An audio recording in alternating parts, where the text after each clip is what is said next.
On April 19th, we flew from Dublin to Paris, the beginning of a month-long odyssey to live in Dijon in the heart of Burgundian France. This is the story of that trip.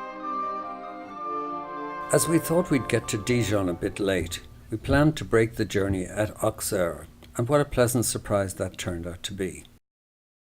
We stayed in the delightful Parc de Marchaux Hotel, where Napoleon had stayed, and where all the rooms were named after his marshals. In the 1st century, Auxerre was a flourishing Gallo-Roman centre. By the 5th century, it boasted a cathedral. St. Patrick studied in Auxerre for about 2 years in the 5th century. That night and the following morning, we poked around the active downtown area, and I had my first steak tartare at the Poivre de Sel restaurant. Then we hit the road for Dijon, a mere 100 kilometres down the road. Our landlady, Isabelle Sirde, met us with her husband, and they carried our stuff up the 2 flights of stairs to our apartment, where we got our first look at our home for the next month. As it turned out, the apartment had a perfect location in the Rue de la Liberté, right in the heart of the old city, and perhaps 2 minutes' walk from the palace of the Dukes of Burgundy, or the famous food market. Incidentally, we immediately made our first acquaintance with the pigeons at the adjacent apartment, who obviously felt free to enter the apartment at will. That very afternoon, indeed, we stepped out our door onto the Rue Liberté and proceeded to sample the first of many crepes and Coeur Royales. Coeur was invented in Dijon, by the way.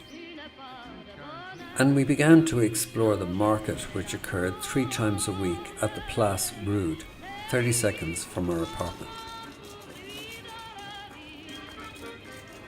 And as dusk arrived that first evening, we took our first look at the Palace of the Dukes.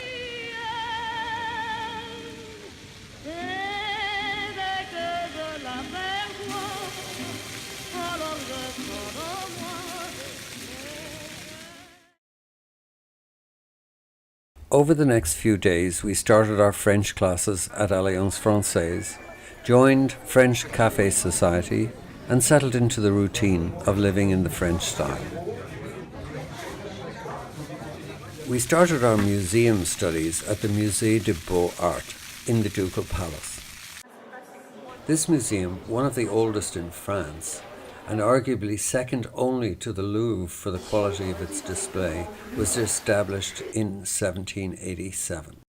The collections come from many sources, but spring from the patronage of the dukes, particularly the 13th century Philip the Good. But there were other significant museums in Dijon, and we gradually worked our way through them. The Musée Rude, for example, is housed in the transept of the 11th century church of Saint Etienne and celebrates the work of the famous Dijon sculptor François Rude, whose work shows, for example, on the Arc de Triomphe, or, in the case of the statue of Marshal Ney, in the Luxembourg Gardens.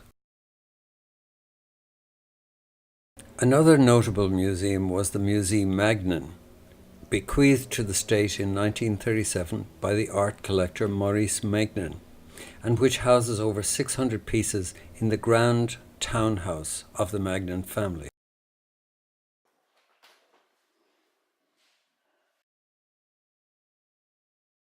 Time simply doesn't permit doing justice to the magnificence of this collection. And the last musée we'd like to feature here is the Musée de la Vie Bourgogne, housed in a beautiful former convent which depicts the life of ordinary Burgundians in earlier days.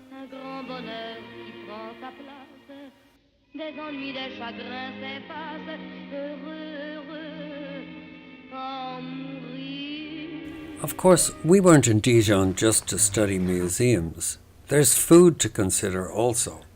Well, within 5 minutes walk of the apartment, we had 4 Michelin-starred restaurants, one of them being a 2-star. Like, this is serious stuff. So being serious foodies, we tried them all. des ennuis, des chagrins s'effacent, heureux en mourir. Quand il me prend dans ses bras, il me parle tout bas, je vois la vie en rose. Il me dit des mots d'amour, des mots de tous les jours, et ça me fait quelque chose. Il est entré dans mon cœur une part de bonheur dont je connais la cause. C'est toi. It goes without saying that there were many other excellent restaurants that we graced with our presence, a sampling of which we're showing here. Two in particular we'll briefly touch on. The first is called La Dame d'Aquitaine. It was located in the crypt of an old church and was really excellent. And the second was Le Piano qui Fume. Not shabby at all. And of course, we mustn't forget the cordon bleu food that was on offer in Chez Conway. Once Margaret established her control over the vendors in the Eiffel Market and delved deeply into the local fare, Un grand bonheur qui prend sa place, des ennuis, des chagrins s'effacent, heureux, heureux. things were hot in Conway's. Quand il me prend dans ses bras. Part of the reason we were in Dijon was our memories of it from previous trips, and particularly of the famous Côte d'Or. Of course, Dijon is in the heart of the Burgundy wine district, and the famous Côte d'Or, or Golden Slope, stretches 44 kilometres from Dijon to its smaller sister town, Beaune. The Côte d'Or is populated by a number of famous villages, which give their names to some celebrated wines. So, on a number of occasions, we followed the so-called Route du Grand Cru.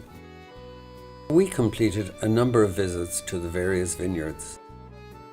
There are a total of 17 Grand Cru wines in the village of Gevrey-Chambertin, far more than any other village.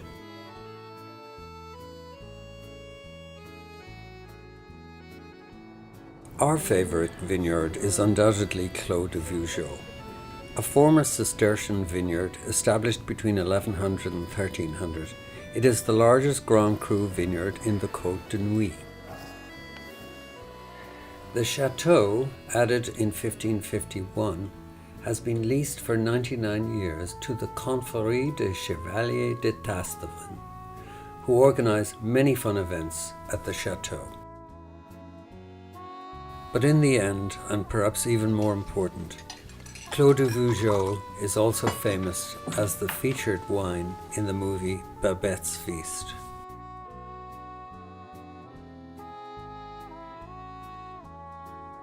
At the end of the trail, you arrive in beautiful Beaune.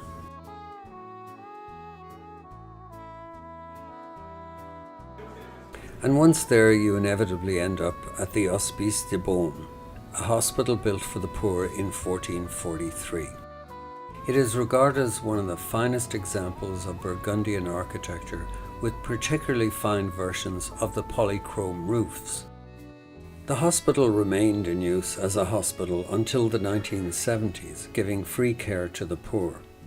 Today it's a museum loaded with art, and its role has been taken over by more modern facilities. One of France's most important wine auctions takes place here every year.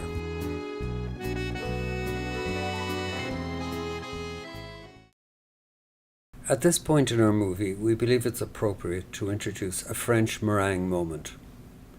That's the end of the meringue moment. On other free days, we did day runs to two old favourites, Flavigny and Vézelay. We had visited Flavigny in 2010 and loved the feel of the place. The 40-kilometre route took us through many rural scenes, including becoming fast buddies with some Charolais cows. feeling you get as you near Flavigny.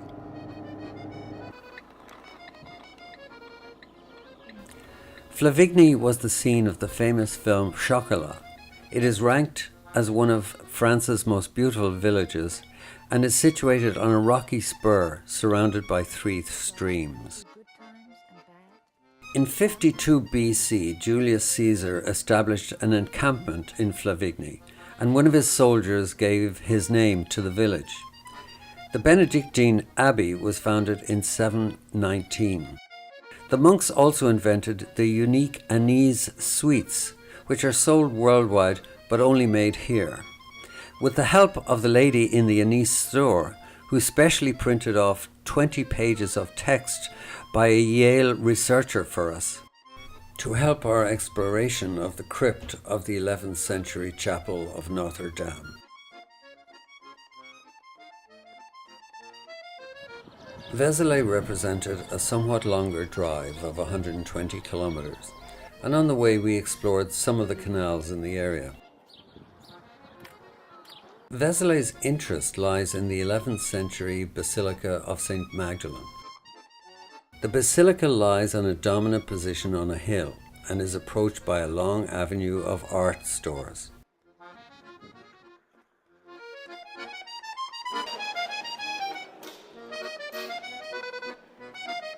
Though this is a subject of some dispute, the basilica claims to house the relics of Mary Magdalene. The bulk of the relics are housed in the church crypt. And like Dijon and Flavigny, it's designated a UNESCO World Heritage Site. It goes without saying that we had to sample a Vézelay lunch before heading back to Dijon. On the recommendation of our neighbours, the Kennedys, one weekend we travelled the 330 kilometres to Strasbourg, overnighting at Riquewihr on the Friday night and Strasbourg on Saturday. This part of France has alternated between Germany and France and shows much German influence. Riquewihr is a beautiful village, largely undamaged by successive wars between the Bourbons of France and the Habsburgs of Austria. So we poked our way around the town.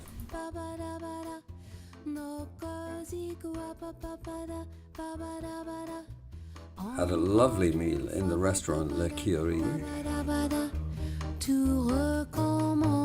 and left the vineyard-laden hotel bright and early in the morning, heading to Colmar. Colmar's got a rich history. During the 30 Years' War, it was seized by the Swedish army in 1632. It alternated between France and Germany during the Prussian and World War IIs of the 20th century. Its name is somewhat familiar because of the Colmar pocket in November 44. While visiting the beautiful church of St. Martin, we were fortunate to catch some French children practicing for a choral event in the church later that day.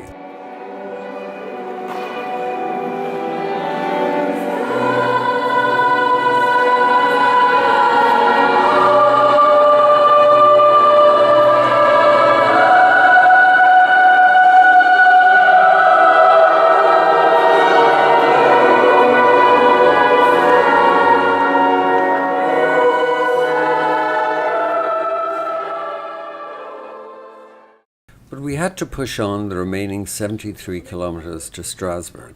And incidentally, it was during this drive along the A35 highway that we had to take a nearly 40-kilometre detour because French students had closed the highway protesting some new proposed labour laws in France.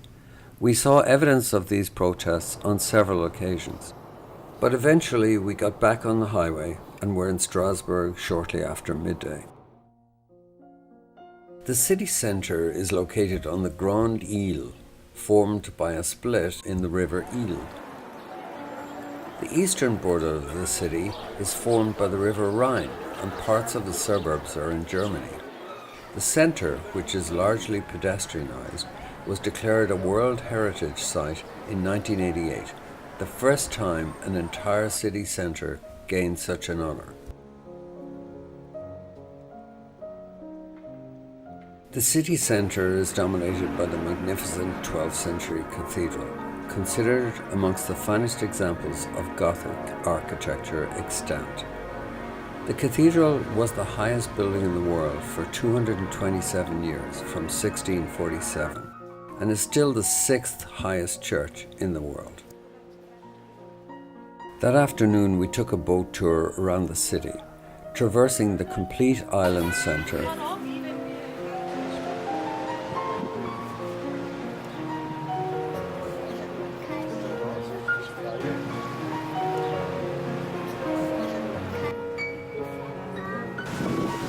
We also did a dogleg to where the European institutions, including the European Parliament, the Council of Europe, and the European Court of Human Rights, are located. So another quick run around the city centre, a Thai meal, and retirement for the night in our 16th century hotel. Next morning, breakfast, Mass in the cathedral, accompanied by the disturbing symbol of heavily armed French soldiers guarding the cathedral.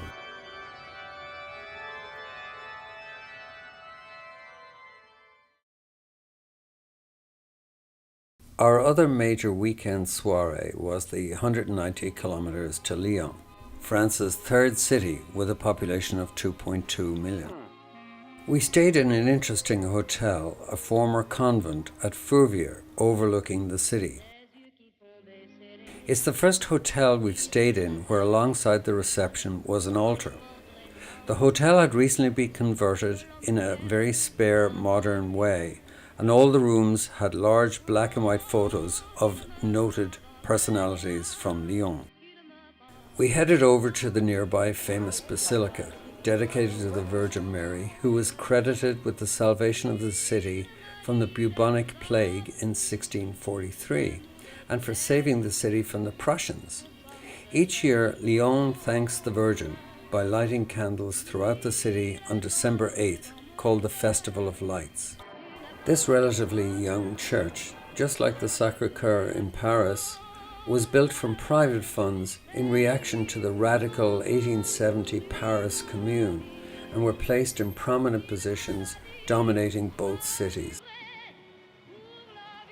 On our way to the Basilica, we passed the Roman Theatre, built in 15 BC, which has seating for 10,000 people.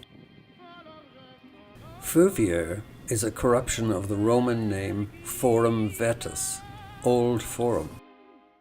That night we ate at the excellent hotel restaurant, and the following day did the bus tour of the city. The city, with a population of 2.2 million, is France's third largest city after Paris and Marseille, and again, like many of these old French cities, has a long history. Capital of Roman Gaul and later of the Wehrmacht's France, it's an important business and cultural centre, including banking, biotech, and, believe it or not, software for video games. It is frequently considered the gourmet capital of the world, largely because of the influence of Paul Bocuse, its most famous chef. Before leaving, we walked through some of the Old City, one of Europe's largest Renaissance districts. Again, there's too much history here, ranging from the Cathedral of Saint-Jean to the sumptuous homes of the 15th century banker merchants to the 16th century silk weavers. Not to mention the occasional Irish pub. After lunch in Old Town, I had a bit of fun exploring the Miniature Cinema Museum and its remarkable collection. Then it was a final walk along one of Lyon's two rivers and back home to Dijon. The next few weeks were filled with our final interactions with beautiful Dijon. For example, we obviously participated fully in the protests that were taking place throughout France on the new labour laws.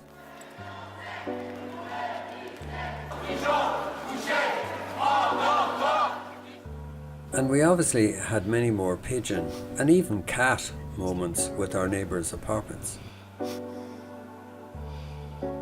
We completed almost all of the self-guided Owls Trail around the historic centre, and that brought us into many corners of the town that we hadn't seen.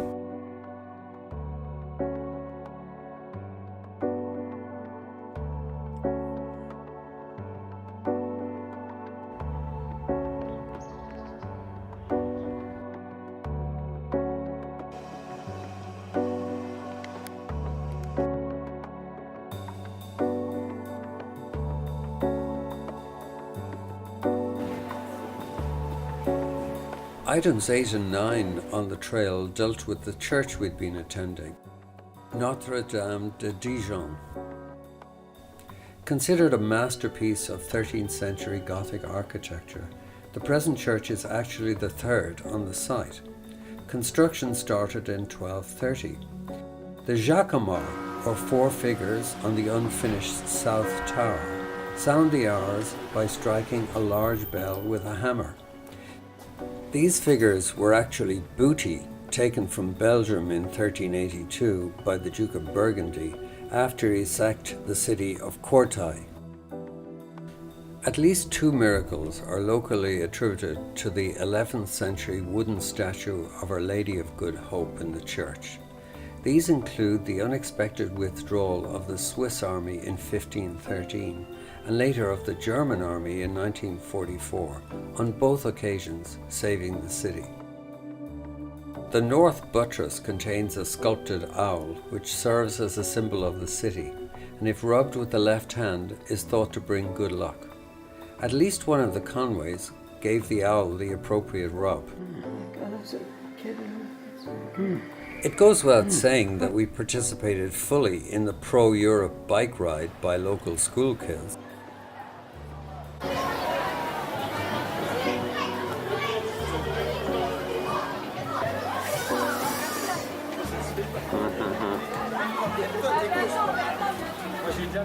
And it goes without saying that we were pivotal to the expanded pedestrianisation of central Dijon.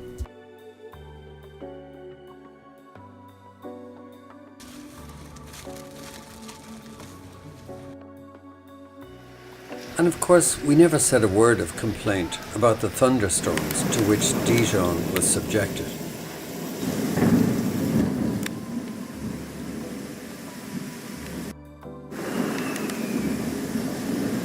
Look at us, we're running. Let's run, lads. God, we get everything going by here. But you know, all good things must come to an end. And so we said goodbye to lovely Dijon, to Isabelle, our lovely landlady, and hit the road for Charles de Gaulle,